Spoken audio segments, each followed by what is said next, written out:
नमस्कार सभी को। साइक्लोन एनालाइजर ऑफ इंडिया में आपका स्वागत है, जो आपके लिए सटीक साइक्लोन पूर्वानुमान प्रदान करता है। इस वीडियो में हम बंगाल की खाड़ी और अरब सागर में अक्टूबर, नवंबर और दिसंबर के लिए पोस्ट मानसून सीजन साइक्लोन पूर्वानुमान के लिए अपनी प्रारंभिक भविष्यवाणियां साझा करने के लिए उत्साहित हैं। नवीनतम जानकारी के लिए वीडियो को अंत तक देखें और सूचित रहें। यदि आपको हमारी सामग्री सहायक लगती है तो कृपया इस वीडियो को लाइक करें और हमारे चैनल को सब्सक्राइब करें। आपका समर्थन हमें और अधिक मूल्यवान सामग्री बनाने के लिए प्रेरित करता है। आइए शुरू करें।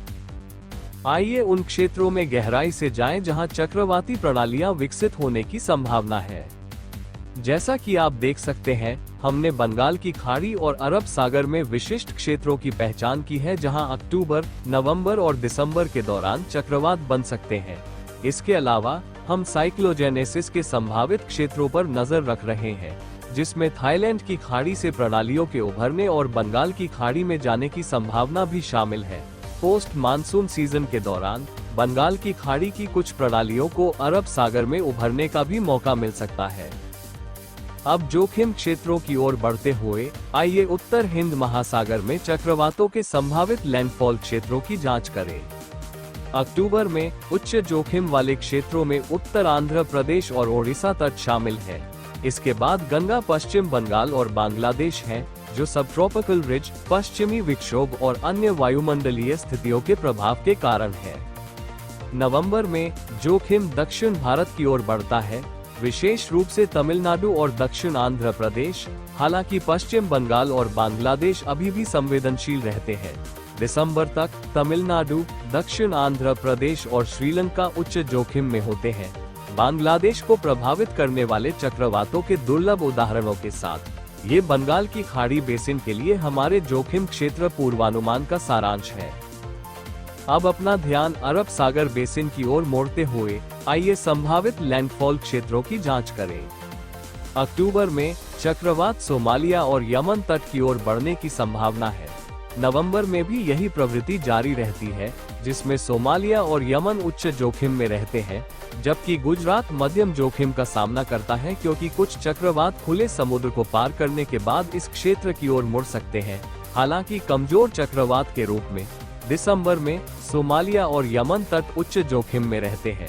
भारत के पश्चिम तट को प्रभावित करने वाले सिस्टम की संभावना न्यूनतम होती है।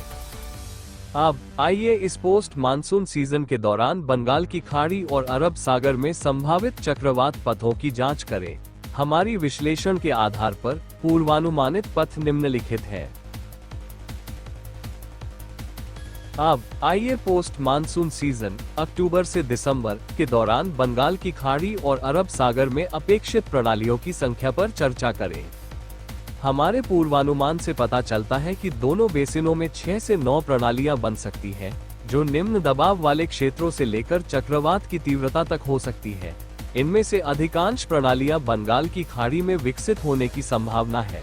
कुल में से 3 से 4 प्रणालियां चक्रवात में तीव्र हो सकती हैं, जिनमें से 2 से 3 संभावित रूप से आधिकारिक चक्रवात की स्थिति तक पहुंच सकती है। 4 संभावित चक्रवातों में से 2 मजबूत चक्रवातों में तीव्र हो सकते हैं, जो शुरू में श्रेणी 1 की तीव्रता तक पहुंचने की उम्मीद है। यदि तेजी से तीव्रता होती है तो ये चक्रवात श्रेणी 3 से अधिक की तीव्रता वाले प्रमुख चक्रवातों में और मजबूत हो सकते हैं। उल्लेखनीय है कि 3 से 4 चक्रवात बनने की उम्मीद है, जिनमें से अधिकतम बंगाल की खाड़ी में विकसित होने की संभावना है और कम से कम एक अरब सागर में।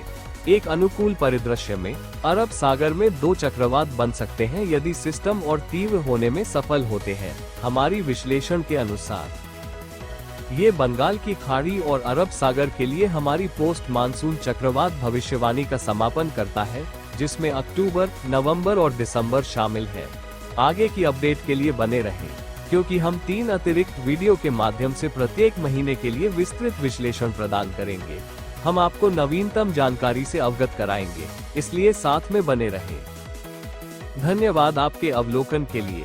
यदि आपको यह वीडियो जानकारीपूर्ण लगा तो कृपया लाइक बटन पर क्लिक करें और चक्रवात, वर्षा और मौसम पर अधिक सटीक अपडेट के लिए हमारे चैनल को सब्सक्राइब करें। आपका समर्थन हमें इस तरह की और अधिक सामग्री बनाने के लिए प्रेरित करता है। आपके लिए एक शानदार दिन की शुभकामनाएं।